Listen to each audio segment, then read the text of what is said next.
प्यारे बच्चों, पाचन एवं अवशोषण की सीरीज में आपका स्वागत है। आज हम लोग पिछले लेक्चर को आगे बढ़ाएंगे। हम लोगों ने गर्त दंती तक देखा था, थीको दंत, और इस पर कई लेक्चर भी हमने लिया। तो हम लोगों ने सीख लिया है कि गर्त दंती क्या होता है। आज हम लोग इसके आगे बात करने वाले हैं। मनुष्य सहित अधिकांश स्तनधारियों के जीवन काल में दो तरह के दांत आते हैं। पहले को कहते हैं अस्थायी दांत समूह अथवा दूध के दांत, जो वयस्क में अस्थायी दांतों से प्रतिस्थापित हो जाते हैं। यहाँ पे हमें समझना है कि मानव के अंदर और कुछ स्तनधारियों के जीवन काल में, यानी कि मैमल्स के जीवन काल में, यह जो दांत होता है वह दो तरह से आते हैं। एक अस्थायी दांत, और इसी अस्थायी दांत समूह को हम लोग क्या कहते हैं? दूध का दांत कहते हैं, यानी कि मिल्क टीथ।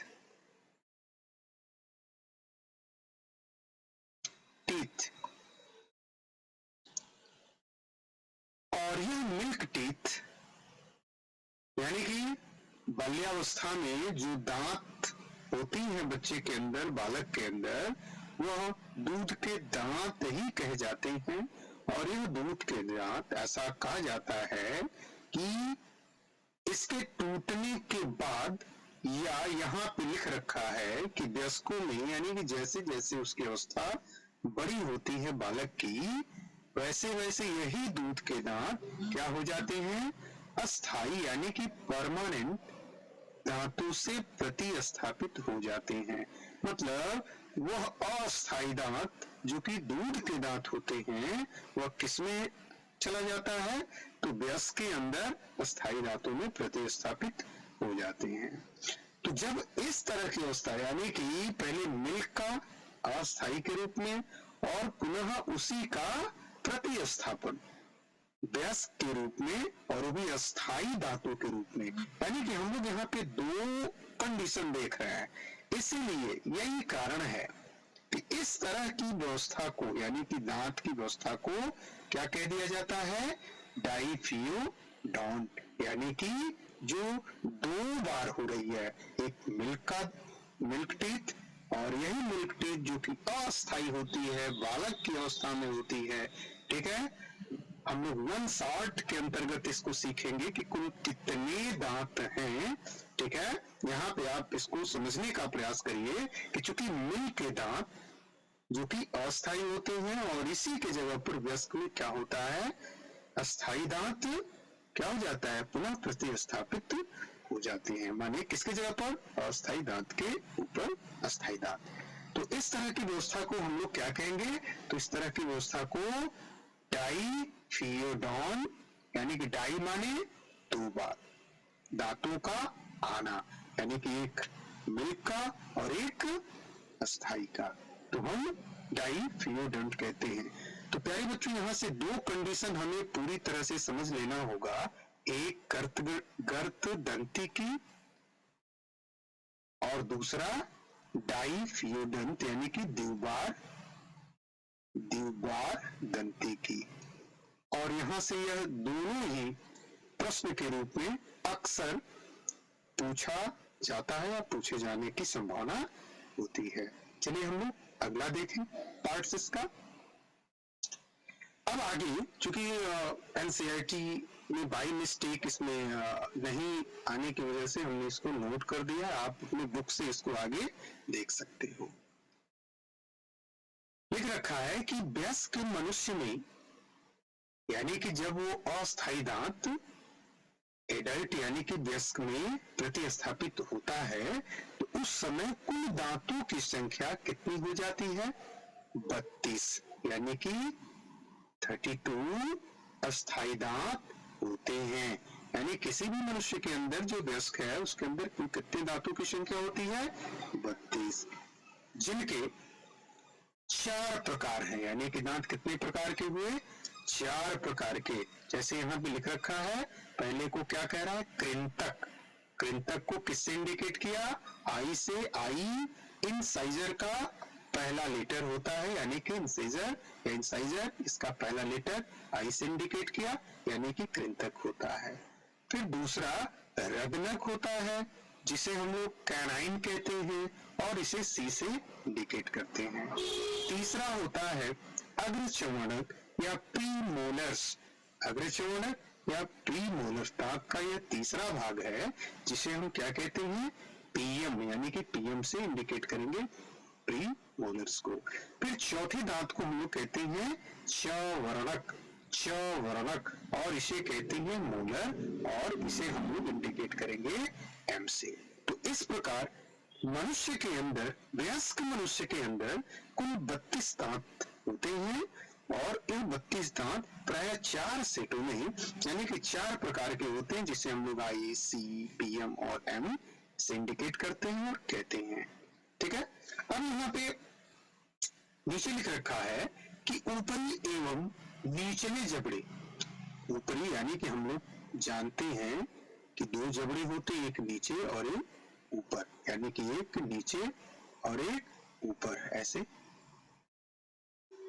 कह रहे हैं कि ऊपरी और निचले जबड़े के प्रत्येक आधे भाग में, ये बातें आपको समझना है और ठीक से समझना है। प्रत्येक आधे, यानी कि कह रहा है कि यह 2, मान लेते हैं कि यह 2 जबड़ा, एक यह ऊपर वाला जबड़ा है मान लेते हैं, और यह क्या है? नीचे वाला जबड़ा है, नीचे वाला जबड़ा है। तो कह रहा है कि ऊपरी एवं निचले जबड़े के प्रत्येक आधे भाग में दांतों की व्यवस्था कैसे होती है? आई यानी कि इंसाइजर, सी यानी कि कैनाइन, पीएम यानी कि प्रीमोलर, और एम यानी कि मोलर क्रम में एक दंत सूत्र के अनुसार होती है। प्यारे बच्चों, यहाँ समझना है, समझना क्या है? कह रहा है कि प्रत्येक आधे भाग में, यानी कि प्रत्येक जबड़े के, चाहे ऊपर वाला जबड़ा हो या नीचे वाला जबड़ा हो, उसके आधे भाग में, जैसे यहाँ पे ये एक जबड़ा है ऊपर वाला मान लेते हैं, और ये एक जबड़ा है नीचे वाला। तो कह रहा है प्रत्येक के आधे, मतलब इसका आधा भाग क्या होगा?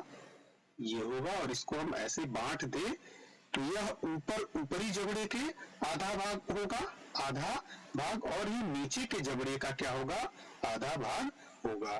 तो यहाँ पे यह कह रहा है कि ऊपर वाले जबड़े का आधा भाग, नीचे वाले जबड़े के आधा भाग में यह जो दांतों की व्यवस्था होती है चारों, यानी कि इंसाइजर, कैनाइन, प्रीमोलर और मोलर, वो एक क्रम में एक दंत सूत्र के अनुसार होती है। कहने का मतलब, यानी यहाँ पे जो आधा भाग यहाँ पे हमने लिख रखा है, इसमें दांत के 4 भाग इसमें होंगे। कौन कौन से? तो यहाँ पे हो सकते हैं इंसाइजर यानी आई, सी, पीएम और एम, यानी कि ये 4 सेट। इसको हम अलग कलर से दिखा दें, आप अलग कलर से इसको समझ लीजिए। यहाँ पे कह रहा कि आधे भाग में, ध्यान आपको ये रखना है, 4 चारों ऐसे व्यवस्थित होते, आई, सी, पीएम और एम। और ठीक वैसे ही इसके आधे भाग ऊपर वाले जबड़े में भी वैसे ही इसकी व्यवस्था होती है, आई, सी, पीएम और एम की। इस प्रकार आधे आधे जबड़े में यह दांतों का चारों सेट क्या होता है? व्यवस्थित होता है। और यही नहीं, यह सिर्फ ऊपरी जबड़े में ही नहीं, यहाँ पे सीधा लिख रखा है कि निचले जबड़े के भी प्रत्येक आधे भाग में ऐसी व्यवस्था होती है। मतलब हम नीचे भी ऐसे ही दिखा सकते हैं, यहाँ हो सकता है आई, सी, पीएम और एम, इस तरह की व्यवस्था होती है, आई, सी, पीएम और एम। यानी हमने देखा कि हम लोग के जो ऊपरी होठ और नीचे के होठ होते हैं, इसमें दांतों की व्यवस्था कह रहा है कि ऐसे इसको आधा भाग करेंगे तो आधे भाग में क्या होगा, इधर का आधा सेट, ठीक है, और इधर का आधा सेट मिला करके एक दांतों की व्यवस्था को बनाता है और एक सूत्र बनाता है। कैसा सूत्र बनाता है, तो नीचे लिख रखा है, क्या लिखा है कि जो मनुष्य के लिए कितना होता है 2123 बटा 2123, यानी इस वाली व्यवस्था में आधे में क्या होगा, इंसाइजर 2, कैनाइन 1, फिर 2 और ये 3, आधा व्यवस्था हो गया। और पुनः वैसे ही यहाँ पे क्या कर देगा, इंसाइजर 2, फिर 1, फिर 2 और 3 ये कर देगा। फिर आधे में वही चीजें देखने को मिलेंगी नीचे, यानी कि 2 1 2 3, यानी कि 2 1 2 और 3, वैसे ही क्या दिखेगा 2 1 2 3। इस प्रकार यदि हम लोग काउंट करने का प्रयास करें तो कुल दांतों की संख्या कितनी दिखेगी, तो 32 आ जानी चाहिए। आप काउंट करके देख लो, तो यहाँ पे है 3 2 5 5 और 1 6 और 2 8। पुनः यहाँ देखेंगे तो 2 2 4 2 और 1 3 और 2 5 और 5 और 3 8, यानी कि इधर सेट में 8 और इधर सेट में भी 8 है ना। तो 8 गुना का कितना होगा, जो बराबर हो जाएगा 16। और वैसे ही इधर का 3 2 5 और 1 6 और 2 8, यानी कि इधर भी 8 है और इधर भी काउंट करने पर 8, यानी कुल मिला के ऊपरी जबड़े में 16 और निचली जबड़े में कितना देखने को मिल रहा है 16, और यह 16 का पेयर क्या होता है 32। ठीक है, इस प्रकार हम लोगों ने यह समझने का प्रयास किया कि वयस्क मनुष्य में कुल 32 दांत होते हैं, इंसाइजर, कैनाइन, प्रीमोलर, मोलर। और यहाँ पे दो इंपॉर्टेंट बातों को सीखने का प्रयास किया है, जो क्या होता है गर्दतंती और क्लीबादंती। अगले लेक्चर में हम लोग आगे इसके बात करने वाले हैं, तब तक के लिए धन्यवाद।